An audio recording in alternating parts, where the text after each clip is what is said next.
Hello friends, so welcome to one more video. और आज के वीडियो हम आइस प्लांट से रिलेटेड कुछ क्विज सॉल्व करेंगे।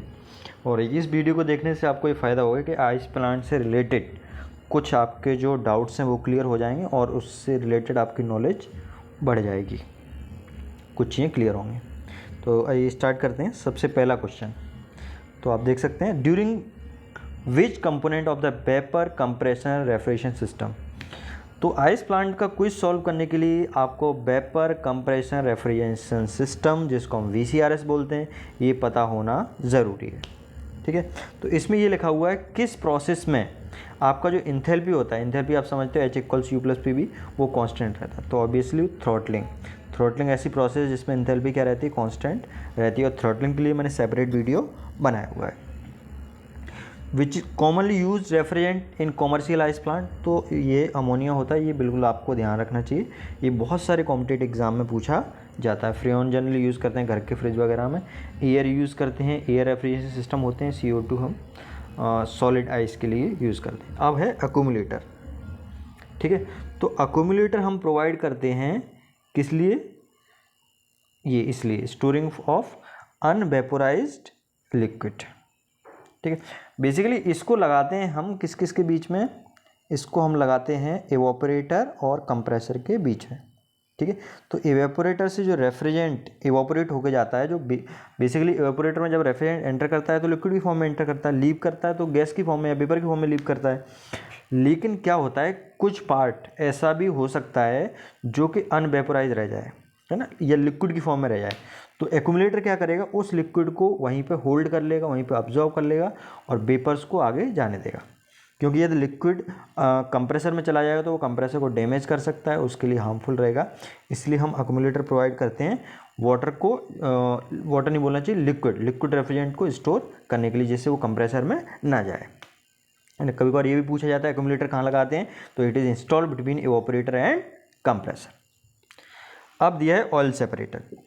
देखिए, कंप्रेसर है तो कंप्रेसर में ऑयल यूज़ करते हैं, है ना, लुब्रिकेशन पर्पज़ के लिए, कूलिंग के लिए, है ना, रेसिप्रोकेटिंग इफेक्ट को कम करने के लिए, फ्रिक्शन को कम करने के लिए। तो ऑयल सेपरेटर, ऑयल क्या होता है आपका, कुछ ऑयल का जो पार्ट है वो जो रेफ्रिजरेंट होता है उसमें मिल जाता है। ठीक है, तो हाँ, तो जैसे ही आपका जो रेफ्रिजरेंट है वो कंप्रेसर से कंडेंसर की तरफ जाता है ना, ये चीज़ आपको मालूम होना चाहिए। VCRS में क्या होता है, कंप्रेसर से कंडेंसर से एक्सपेंशन वाल्व से एवापोरेटर। तो जो कंप्रेसर से रेफ्रिजरेंट जाएगा, उस रेफ्रिजरेंट में आपके ऑयल के पार्टिकल्स हो सकते हैं। अब वो ऑयल के पार्टिकल्स आगे नहीं जाएं तो हम क्या लगा देते हैं, कंडेंसर और कंप्रेसर के बीच में हम ऑयल सेपरेटर लगा देते हैं, जिससे जो ऑयल है, लुब्रिकेटिंग ऑयल है या उसमें जो ऑयल प्रोवाइड करते हैं, वो वहीं पे होल्ड हो जाए, है ना। और फिर उस ऑयल को हम वापस से कहाँ भेज दें, कंप्रेसर में भेज दें। नेक्स्ट क्वेश्चन देख सकते हैं आप। नेक्स्ट क्वेश्चन है, इन अ रेफ्रिजरेशन सिस्टम एक्सपेंशन डिवाइस। तो ये तो बहुत आसान क्वेश्चन है। एक्सपेंशन डिवाइस किस किस के बीच में कनेक्ट रहता है, it is connected between condenser and evaporator.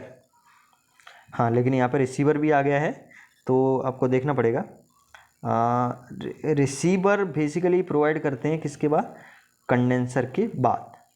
ठीक है, कंडेंसर के बाद रिसीवर प्रोवाइड करते हैं और रिसीवर से फिर रेफ्रिजरेंट कहाँ जाता है, एवापोरेटर में जाता है। तो आपका जो रिसीवर के बाद वो कहाँ जाता है, एक्सपेंशन डिवाइस में क्या क्या आता है आपका, एक्सपेंशन डिवाइस में आपके आते हैं कैपिलरी ट्यूब आता है, एक्सपेंशन वाल्व आता है। तो रिसीवर से आपका जो रेफ्रिजरेंट है वो कहाँ जाएगा, एक्सपेंशन वाल्व डिवाइस में जाएगा, और एक्सपेंशन डिवाइस से फिर कहाँ जाएगा, वो एवापोरेटर में जाएगा। एक्सपेंशन डिवाइस में बेसिकली क्या होगा, उसका प्रेशर और टेम्परेचर ड्रास्टिकली रिड्यूस हो जाएगा। रिड्यूस होने के बाद वो एवापोरेटर में जाएगा, जिससे वो हीट को क्या करेगा, अब्जॉर्ब करेगा।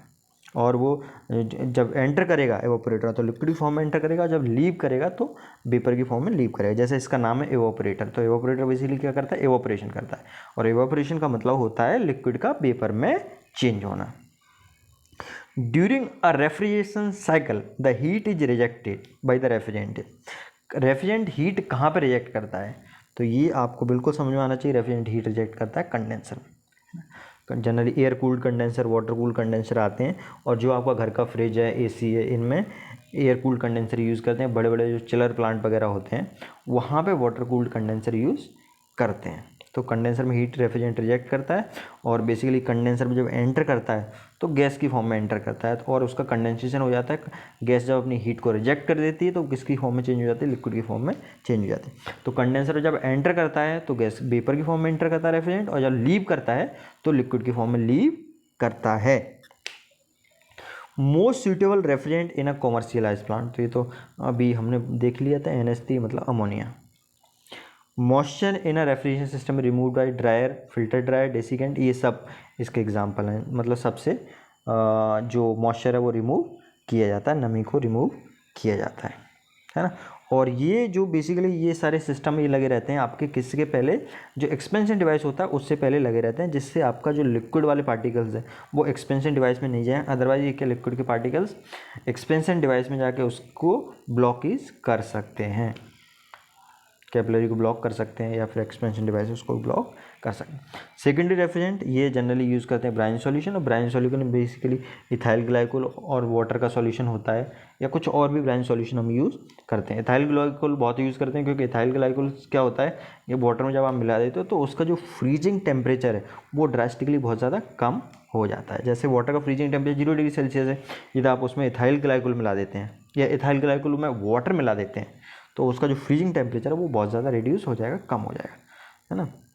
तो आइस प्लांट में जनरली क्या होता है, प्राइमरी रेफ्रिजरेंट होता है अमोनिया। अमोनिया किसको ठंडा करता है, ब्राइन सॉल्यूशन को, और ब्राइन सॉल्यूशन किसको ठंडा करता है, पानी को ठंडा करता है, जो कि पानी किस में चेंज होता है, आइस में चेंज होता है। अब सबसे कॉस्टलीस्ट कंपोनेंट ये तो आपको पता ही होगा, कंप्रेसर, ऑब्वियसली सबसे कीमती चीज़ होती है कंप्रेसर। अब इसमें दिया है the dividing point between the high pressure and low pressure side of refrigerant occur, कहाँ पे डिवाइड अकर होता है, ठीक है। कंप्रेसर, इसमें आप देख सकते हैं एक्सपेंशन वाल्व है, कंप्रेसर है, कंडेंसर है, कूलिंग कॉइल है। तो जो आपका डिवाइड होता है ना, वो एक्सपेंशन वाल्व में भी प्रेशर रिड्यूस होता है। ओके,